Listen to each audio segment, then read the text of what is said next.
அவர் வந்து அப்படி இருக்கிற மாதிரி தெரில. யாராவது ஒருத்தர் வந்து சொல்லி இதை செய்யுங்கன்னு அவர் போய் செய்கிறாரு. இந்த ஷூட்டிங் செய்ய போகிற மாதிரியே போய் ஆக்ட் பண்ணிட்டு வந்து உட்கார்ற மாதிரி உட்காந்துக்கிறாரு. அப்படி இல்லை. எம்ஜிஆர் கட்சி ஆரம்பிக்கும் போது பகலில் யார் டிஸ்கோ சாந்தி அப்பா ஆனந்தன் சொல்லியிருப்பாப்ல, பகலில் நாங்கள் வந்து இன்னைக்கு எங்கெங்கே பொதுக்கூட்டம் என்னென்ன பேசணும்னு நாங்கள் உட்காந்து டிஸ்கஸ் பண்ணுவோம். எம்ஜிஆர் பேசுவார். ஒரு ராஜாங்க தோரணையில் தான் நடக்கும் கட்சி. அதாவது காலையில் டிஸ்கஸ் பண்ணுவோம், முக்கிய பிரதானிகள் மந்திரி பிரதானிகளோட ஒரு டிஸ்கஷன் மாதிரி. நைட்டு நாங்கள் போய் பேசிட்டுலாம் வருவோம்.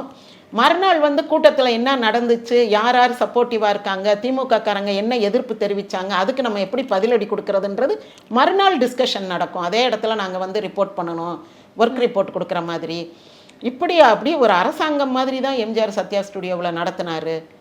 தேர்தலில் ஜெயிக்கிறதுக்கு முன்னாடி நான் சொல்கிறேன். அப்போ அவ்வளோ ஒர்க் பண்ணியிருக்காங்களா, அவ்வளோ எஃபர்ட் போட்டிருக்காங்களா. விஜய் என்ன போட்டார்? அப்போ அவர் படிக்க வேண்டியதே இன்னும் நிறையா இருக்குது. வரலாம், அவருக்கு அரசியல் எதிர்காலம் இருக்குது.